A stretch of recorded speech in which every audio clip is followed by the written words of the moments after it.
Hey guys, let's get more news about Miami Heat, but first don't forget to subscribe and leave your like. Tyler Harrow responds to new Heat role, that's all that matters. With another playoff run looming, the Miami Heat are getting healthy and whole. Tyler Harrow returned to the lineup on April 5 against the Houston Rockets and looks ready for the postseason. The 2021-2022 Sixth Man of the Year scored 17 points on 7 of 14 shooting, dished 6 assists, and grabbed 5 rebounds coming off the bench in 25 minutes. The Heat have been without Harrow since February 23 when he suffered a hyperextended left knee. This was his first game off the bench this season, and it may stay that way. But the 24-year-old isn't worried about that. He knows the ins and outs of the NBA's business, as he expressed to Anthony Chang of the Miami Herald in an April 6 column. "Look, there are 6 games left," Harrow told Chang. "I just missed 20 games. It's hard to just implement me into the starting lineup at this point. Even harder than normal, as Miami is hitting their stride, winning 4 of their last 5. Harrow views himself as a starter, and he repeatedly said so when speaking with Chang and other reporters post-game. But for now, he'll play however and whenever head coach Erik Spoelstra calls his number. Whatever SPO decides to do is ultimately up to him, Harrow told reporters. "It's not an easy decision. Obviously, everybody knows I'm a starter in the league.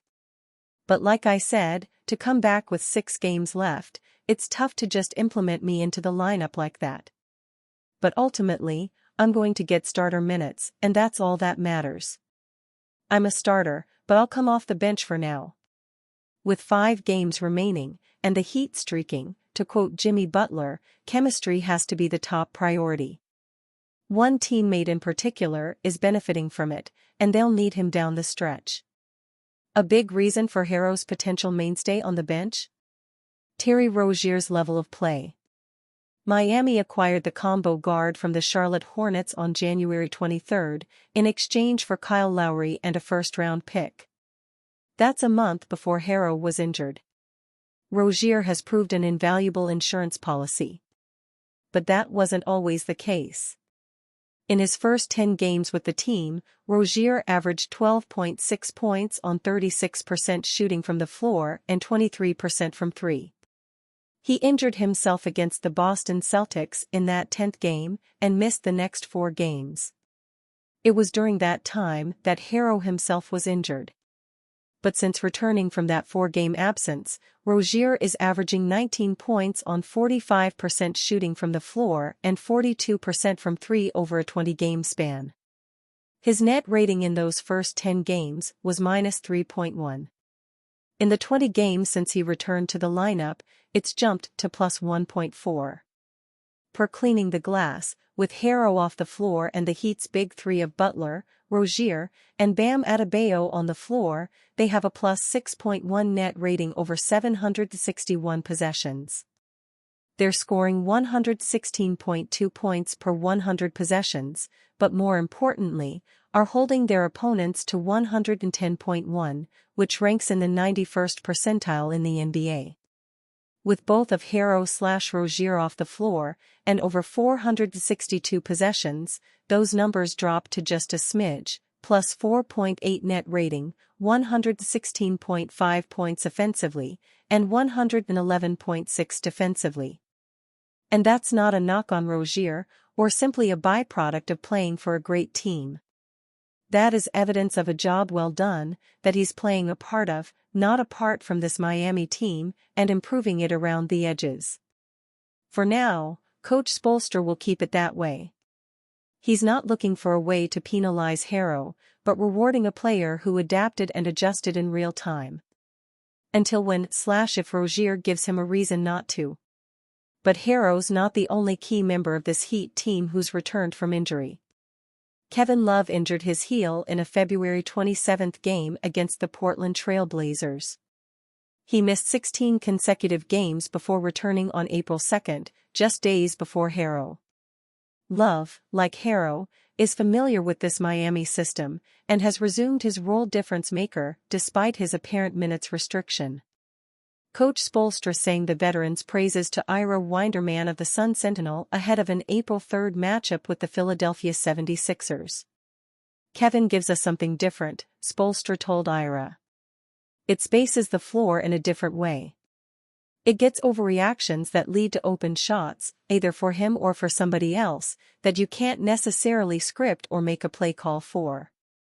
Everything is clicking for the Miami Heat at precisely the right time." Managing returning players and their roles will prove the next big test as they enter the familiar water that is the NBA playoffs. Heat's Eric Spoelstra, Jimmy Butler message for 76ers play-in will fire up fans.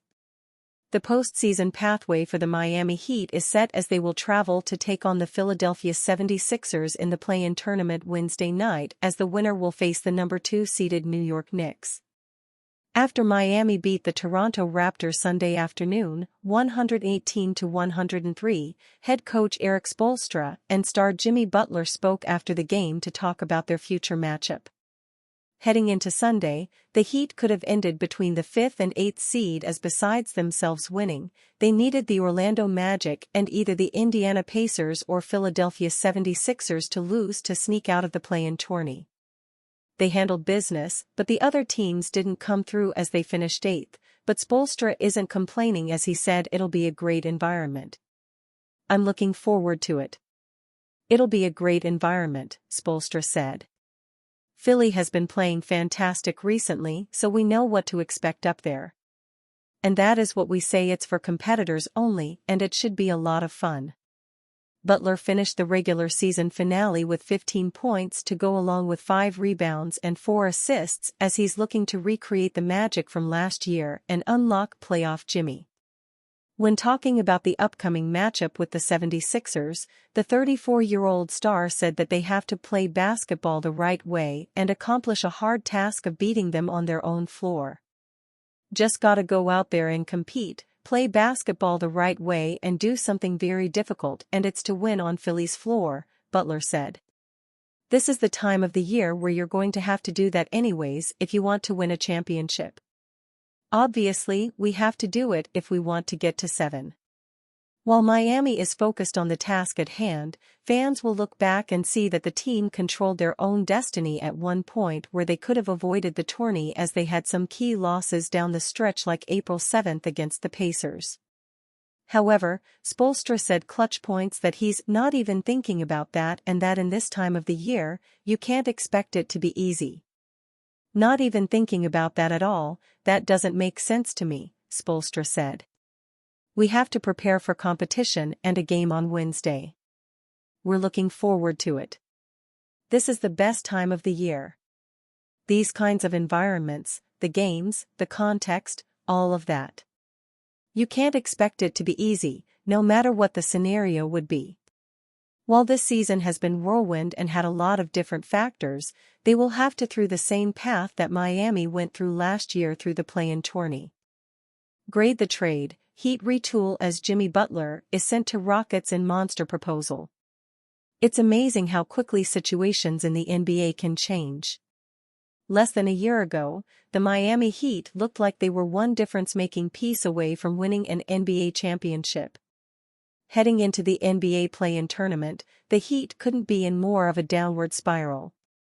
If the Heat loses in the play-in tournament or even in the first round of the NBA playoffs, there could be some big changes coming.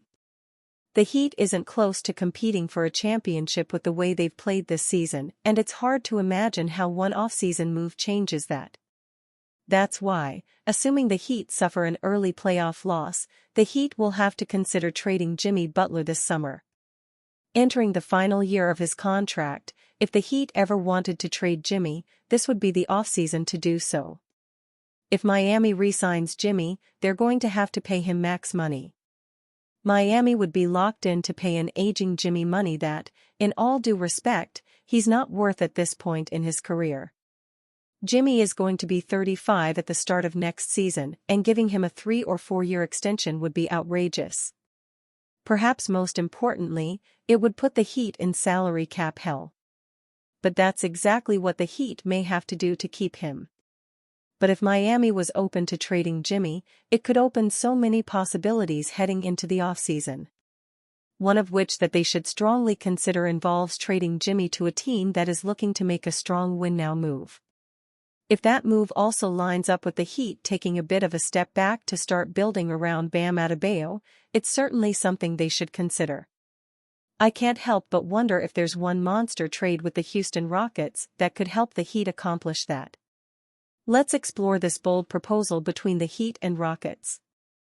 And you, fan, what do you think of the situation of Jimmy Butler? Leave your opinion in the comments.